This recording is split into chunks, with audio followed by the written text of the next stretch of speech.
டெல்லியில் மசூதியின் அருகே ஆக்கிரமிப்பு என கூறி 17 புல்டோசர்கள் மூலம் கட்டடங்களை இடித்து அகற்றிய போது சிலர் கல்வீச்சில் ஈடுபட்டதால் பதற்றம் ஏற்பட்டுள்ளது. தலைநகர் டெல்லியில் ராம்லீலா மைதானம் துர்க்மான் கேட் அருகே ஃபைசே இலாக்கி மசூதி உள்ளது. இந்த மசூதியின் 0.195 ஏக்கர் நிலப்பரப்பு தவிர்த்து மீதி கட்டடங்கள் ஆக்கிரமித்து கட்டப்பட்டதாக டெல்லி மாநகராட்சி நோட்டீஸ் அனுப்பியிருந்தது. கடந்த நவம்பர் 12 அன்று டெல்லி உயர்நீதிமன்றத்தின் டிவிஷன் பெஞ்ச் மசூதி அமைந்துள்ள 0.195 ஏக்கர் தவிர்த்து மீதி 38,940 சதுர அடியில் உள்ள கட்டடங்களை 3 மாத காலத்தில் இடித்து அகற்ற பொதுப்பணித்துறைக்கு உத்தரவிட்டிருந்தது.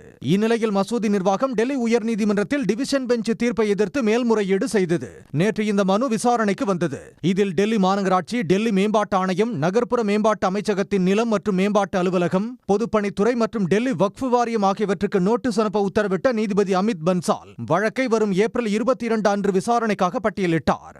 இந்நிலையில் ஃபைசே இலாக்கி மசூதி அமைந்துள்ள 0.195 ஏக்கர் நிலப்பரப்பை தவிர மற்றவை ஆக்கிரமிப்பு கட்டடங்கள் என கூறி டெல்லி மாநகராட்சி அதிகாரிகள் 17 புல்டோசர்களுடன் வந்து நள்ளிரவில் இடித்து அகற்றினர். அப்போது இந்த நடவடிக்கைக்கு எதிர்ப்பு தெரிவித்து சிலர் கல்வீச்சில் ஈடுபட்டனர். அவர்களை கண்ணீர் புகைக்குண்டுகளை வீசியும் தடியடி நடத்தியும் போலீசார் கலைத்தனர். இந்த கல்வீச்சில் 5 போலீசார் காயமடைந்து சிகிச்சை பெற்று வருகின்றனர். இந்நிலையில் டெல்லியில் மசூதி அருகே ஆக்கிரமிப்பு கட்டடங்கள் இடித்து அகற்றப்பட்டதன் காரணமாக பெரும் பதற்றம் நிலவி வருகிறது.